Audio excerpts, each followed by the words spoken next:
G'day fellas. I got a question from one of yous asking about how I work lures. I've had that question a million times before and I've written stuff to people, but I'm going to make a video right now, once and for all. If you're kind of starting out and you want to get into stickbaiting or popping, you don't really know the timing, that's what this is. Hopefully this helps you out. I'm going to start with a popper. Everyone knows what a popper is. This is a really easy to work popper. FCL EBISC220. Shore cast is what the SC stands for, and it's just a really long casting medium/light popper. There's a few different ways I work poppers. One way that I work poppers is I'll cast out and I'll have my tip up. So I'll have put my rod in my belt or on my hip if I don't have a belt, and I'll just keep the tip up, constant wind, and it kind of skips the popper across the surface like, you know, those Nomad dart wings? They kind of have like a tiny cup. They're like a little pencil popper sort of thing. But I'll work my big poppers like that too. So they're just skimming across the surface, making a bit of commotion, and it's a constant wind. So that's one way of working poppers. I haven't had too many hookups doing that, but basically you want to keep mixing things up. Throwing the same lure and doing the same retrieve over and over and over again, one, gets really boring, but also it kind of feels like if there is a GT down there, he might not have liked the standard popping. But if you do a fast wind on the surface, skippy, maybe he'll come up and hit it. It's good to have a few different options in your arsenal of lure working techniques. The standard pop that I do, the popper sits like this, makes an explosion, and then sits like this again. It's basically like sweeping a stick bait, but you just sweep downwards. You pretty much want the popper to hold in the water and make a big kaboof. So you're trying to get that downward sweep that gives it the real kaboof under, gives a lot of noise, gives it some splash.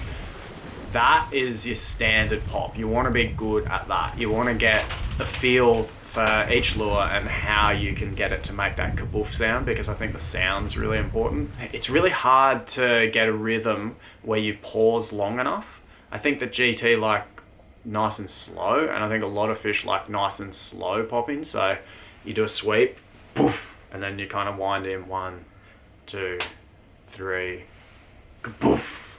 1, 2, 3, kaboof. That's about the pace. A lot of times I'll end up just going kaboof, 1, kaboof, 1, and have that faster pace, which I don't think's good. I actually honestly think that if you can do your sweep, your pop, and let the lure sit there for a good 3 seconds before hitting it again, really good. Another technique that I'll do is I'll do 3 short pops. So I'll go poof, poof, poof, and then let it sit and count to even like 10. Like really just let it sit there. There's been so many hookups on GT where you're talking to a mate and you've just done a couple pops, you're just having a chat or something, and then boom, you're on. It's impressive how much they want a static lure, but has just gotten their attention. Boof, boof, boof, and then pause. Wait for a good 5 seconds before you do another 3. 1, 2, 3. You should always remember that your cast is your first pop. So if you've just cast out, when your lure hits the water and slaps down, you could have a GT hear that and be coming full speed at your lure straight away. It's like the second that your lure hits the water. So it really pays to flip your bail arm, get ready, because you never know if they're going to hit just from the cast, the splash of the cast. There's one other technique with poppers that I'll do, which is I'll put my tip up and I'll kind of jerk it, and the popper kind of walks side to side all the way back. I've never hooked up doing that. I've had a follow doing it, but it's just another thing that you do like every 10th cast just to mix it up and give them something a little bit different looking. It's either that or change lure, really. Like if they've been looking at the same thing for 20 minutes and you know there's fish down there and they're not hitting, you probably want to change lure. If you don't want to change lure, you need to have options to freak them out a bit and get them excited about slightly different action. I recommend throwing poppers first up when you first rock up to a place, or in the early morning or late arvo. Those times seem to have the most success on popper, but also a really good time is anytime everything's shut down, putting on not this size, but a massive fuck off popper, like huge cup that just pisses them off. They can be totally shut down. You're throwing stick baits like crazy, little ones, big ones, whatever, and nothing's happening. Put on a massive popper and you can entice the big hit. Really, you can put a popper on at any time. I wouldn't spend too much time with a popper if you haven't got any action on it. If you cast out and it's been 20 minutes of popping and nothing's happening, that's when I'd chuck on a stick bait. Stick bait's really good because they cause less disturbance. You don't rattle the fish down there as much. I feel like a big popper can kind of scare everything a little bit. Obviously, if the fish are on and fired up, they're gonna love a big popper. But yeah, it's a weird thing because you might want to rock up to the ledge and just throw silent stick baits for the first, half an hour. If you don't get a hit doing that, then put a big popper on and disturb the whole area. It's a weird thing, and it all depends on the fish's mood, I think. Anyway, popper's really good. Slow sweeps, boof, and then give it a good 3-second pause. Because I try and force myself to give that longer pause. Naturally, my timing's more boof, 1, 2, boof, 1, 2. But I really should be waiting that extra second. Boof, 1, 2, 3. Boof. Just a bit slower, I reckon. That was poppers. Next up, I'm gonna talk floating stick bait. These are probably my favourite floating stick baits in the entire world, the Kublai 200s. Ryota doesn't call them a floating stick bait because they're too easy to work. He believes they're more like some swimming stick bait. Anyway, these things are amazing. I'm calling them floating stick bait. I reckon learning to work floating stick bait was probably one of the trickiest lures to work when I first started doing it. It's just timing, like having that timing right. Basically, the way you work a floating stick bait is stick bait sits in the water like this, or some sit more horizontal, but classic floating stick bait sits in the water like this. And when you hit it with your sweep, it pulls the nose under and it does its kick and then it pops back up. I think probably the most important thing when working a floating stick bait is you hit it, it swims, and it pops back up, and the second it pops up like that, you hit it again. Getting that timing of the stick bait, diving under, kick, kick, popping up, and then straight away diving under again, kick, kick, popping up, straight away diving under again. That timing of as soon as you see the nose pop up, you're sweeping it again. That is where you get really good action, I think. And when I see Ryota, who's master floating stick bait worker, like he's at a whole other level than us. He always hits it just when the nose pops back up. Boom! Again, he'll have it diving down, pop up, dive down. So it's a bit of a timing thing, and it takes a little bit of learning to get that timing right and get the feel for it. And there is a little bit of left to right hips as well. Floating stick bait, the way you work it is cast out, your lure sits like this. You want a little bit of slack in your line, so you don't want completely wound up line as you bring your tip forwards. You want a tiny bit of slack that you then hit, so the line goes taut before it hits the lure, and when it goes taut, the lure will get hit and dive. It really needs that little jerk to get it to dive under. Otherwise it'll go and just like skip across the surface or something. You need that little bit of slack to get its nose down. Sweep with a little bit of slack, wind in pretty quick, and sweep again the second that nose pops up. That's pretty much the only way I work a floating stick bait. The only other thing I'll do is similar to the popper. I'll cast her out and I'll put the rod butt in my belt or on my hip, and I'll just tip up, fast wind it. Half the time it's probably skipping sideways on the surface, but fish seem to love that action where there's a lure just skimming across the surface. Like that feeling of it getting away when they think they're about to miss out on something. A lot of times that'll get them to strike. So yeah, tip up, fast wind, and who cares what the lure does? It's just skipping, going crazy. There's no actual action, it's just skimming across the surface. But I'll do that with floating stick baits as well. Half the time when I do that, I'll pause or like halfway back to me and give it a proper hit and let it dive under, let it pop up again, pause for a second, and then do the fast wind again. It's basically the same as the popper, where you want your like standard way of sweeping it, and that's the main way you're going to work it. You want to be able to hit that all the time, and you want to get quite good at it. But at the same time, then you want to play with it and get some fast wind where it's skimming across the surface, pauses, and then sweeps under. Just being able to mix it up a little bit can be important, because fish sometimes really want something different to come past them. And instead of having to change lure, a lot of the time you can just do a different retrieve and achieve the same result, stir them up a bit. All right, so that's floating sticks. Probably my favorite lure to work out of, you know, floating stick bait, popper, sinking stick bait, diver. Probably my favorite lure is a sinking stick bait. And the reason is, again, this goes to ease of use, but you can work this up high, you can work it in current, you can work it with waves.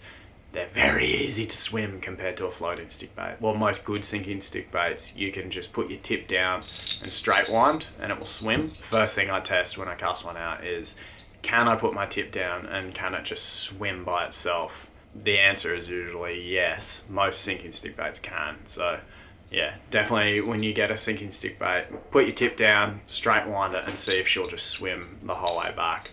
Most sinking stick baits will. The way I work these is I'll cast out. If I don't know what the bottom is, if it's like reef, it could be reef out there and I don't want to lose $100 lure, I won't sink it down the whole way. I'll learn the pace of my lure, how quickly it sinks, and I'll kind of know I can count to 10 safely and it's probably only going to have sunk 5 meters in that time. Obviously it depends how deep it is, but in most ledges I fish that are like, you know, 15 meters deep or more, I've got a fair bit of time before I need to start retrieving. First thing's cast out. As soon as it hits the water, I will flip my bail arm. I don't like having my bail arm open because if I do get a strike on the drop and my bail arm's open and I've got barbless hooks, I might lose the fish. So if I've got my bail arm flipped and a little bit of tension on it as it sinks down, at least then if I feel the hit, I can whack it and set the hook on it and I'm not going to lose that fish. So cast out, let her sink down. I'll give her a good, 10 seconds on a lure like this. They're really slow sinking. And then I'll start my retrieve. I usually do a few sweeps to begin, like 1, 2, 3, and then I'll straight wind until it gets up to the surface. When I know she's on the surface, either she broke surface or I can just feel that she's right there on the top, I'll slow it down and I'll just start sweeping. It's pretty much the same as a floating stick bait, except you don't have to worry so much about the slack line. You can just keep tension on it the whole time and sweep and it will do the big vibration. That's the main way I work them. Obviously everything applies. You can put your rod in your gimbal or on your hip and just do straight wind, break the surface, lure will skip around on the surface and give that fleeing garfish vibe, fleeing flying fish. I'll do that from time to time just to mix it up. I'll also just do a tip down straight wind. There's something to talk about there. If I know there's a fish out there, like if I see a mackerel blow up on someone's lure or a GT just swipe someone's lure next to mine, if I've got a lure that can do it, a lot of times I'll keep a steady pace. I'll just like tip down. If I've got a sinking stick bait on, I'll tip down and I'll just straight wind. So it's an easy target and at the same time, there's like constant tension. There's not those sweeps where there'll be a little bit of slack. And it gives the feeling of this fleeing fish. The predator sees it and it thinks, oh, that's getting away. And it's getting away at like a pretty good steady pace, like a medium to fast pace. I feel like I'll get a hit doing that. There's not as much action. It probably is just swimming in a tighter pattern. But if the fish are fired up, that's the kind of retrieve I'll do. If the fish aren't fired up and there's nothing around it, I haven't seen a fish, I don't know there's anything out there. In general, with all my lures, I'll do a slower paced retrieve. It gives my lure more time in the water out there and I don't have to cast as much. So I could cast out and quickly retrieve it back to myself, but then there's probably 30 seconds or something that I missed where my lure could have been out there just as the pelagic swim by or just as a GT comes up. Slow when nothing's around and medium to fast if there is something around. Reading what's around you is really important and knowing, oh, there's bait that's just got disturbed over there. I'm going to cast 5 meters to the left of it and I'm going to do a medium to fast retrieve. I'm probably going to hook up. Seeing stuff like that and knowing what kind of retrieve to do is important. And I think that the answer to that is you always want to do a medium to fast retrieve when you see action. Oi! Oi! Huge smash! Fuck! Bait flew everywhere, bro! Fuck! Oi! Did you see that? Oi! Oh, yep! Yep! Long tail! Long tail! Woo! Yeah, bro! The fish will just assume one of the bait that they just attacked has broken free and is shitting itself and swimming really fast away. So, yeah. Medium to fast retrieve if you know fish are around. If you know nothing's around, keep everything a bit slower paced and give your lure as much time as possible out there in the zone trying to attract attention. Okay, so that was sinking stick bait. We got a little bit distracted with that other stuff, but sinking stick bait, probably my favorite lure to use because it's so versatile and you can work it from up high, you can work it in current, you can work it in waves. Shut down fish love a sinking stick bait, I reckon. They'll feel safer coming up and hitting a subsurface lure than they will a big popper or something like that. So yeah, sinking stick bait, really good. Next is divers. A lure like this is a TG240. So it's the big brother of the TG190. TG190, really good. TG240, I think, really good for big GT. That's why I bought this one. It's kind of halfway between a floating stick bait and a sinking stick bait in that it has the ease of use of a sinking stick bait, but it kind of has the action of a floating stick bait. I can cast it out, let it sit there, hit it, it'll dive under and kick, then pop back up. So it works in that way like a floating stick bait, but then at the same time, I can cast her out, put my tip down, and she'll dive deep and just kick like a fish. Like these things just swim like a fish. That is a very good lure, in my opinion, because you can get the topwater reaction, but at the same time, if there's a bit of swell or a bit of current, it's just going to swim for you, and it's going to be really easy to use. It's kind of like a cheating floating stick bait. Like if you're not great at working floating stick baits, but you want that kind of action, get something like the TG series from FCL. They're really good. The way I work them is I usually cast them out and I'll sweep it like a sinking stick bait more than a floating. Like you can get that floating stick bait action where you pause and let it sit there and then you hit it and it'll dive and then let it come back up before you hit it again. You can do that, but I tend to work it more like a sinking stick bait where I'll cast her out, I'll sweep it, and before it breaks surface again, I'll sweep it again. So it's swimming more like a sinking stick bait. And I guess instead of on the pause, it's sinking, it's raising up and then diving and then raising up. Really good lure. Really bloody good lure. The diver is probably the most foolproof lure out there, even more so than a sinking stick bait, to be honest. They will just kick under the surface for you. Dead easy to use, as long as you got the right hooks on them. With all of your lures, you want to make sure you get the right size hooks for your lure. But yeah, I'll just assume that you guys are putting the correct size hooks on your lures. There's two other ways that I work them. That's tip down, straight wind, and it will just swim like a fish all the way back to you. Or tip up and medium pace so that it kind of breaks surface and kicks and then goes under and breaks surface. It's kind of like a fleeing fish, like something that's scared, that's breaking surface and kind of jumping around up on the surface. Really good. I like that action as well. But in general, the way I work them is I just sweep them over and over and over again, subsurface, not letting it break surface before sweeping again.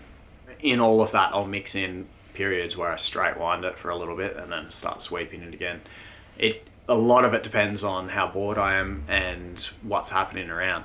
If there's nothing happening around, just like I said before, I'll cast her out and I'll do slower sweeps and try and keep my lure out there in the zone for longer.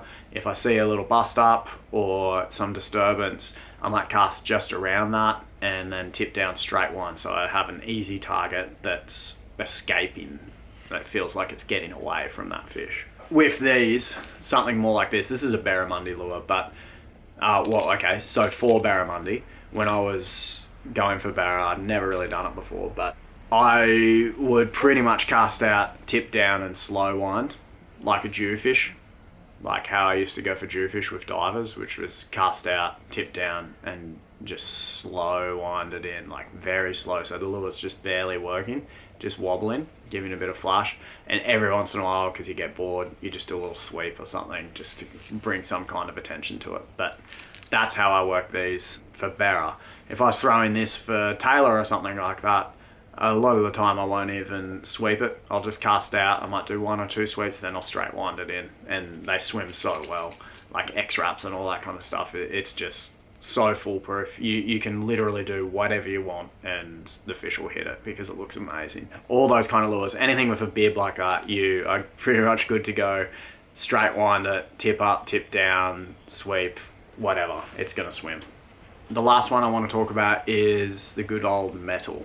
Probably got my biggest hookup ever on, not this size, but 100 gram night. And I didn't upgrade the treble, and the treble bent out after about a 300 meter run that took about 30 seconds at high, like pretty high level drag. I think it was a yellowfin. It was either a dolphin or a yellowfin. I think it was a yellowfin though, because it had the big tuna beats far out, man. Metal's really good. I think metals are probably the most versatile lure just because you can catch anything from a jewfish to a marlin on this thing, and it's so cheap. Like, maybe a bit more expensive these days, but what do they cost? $5-6 these days? Still such good value lure. Just as a note, I bore out the holes on these so that I can put bigger split rings, heavy duty split rings.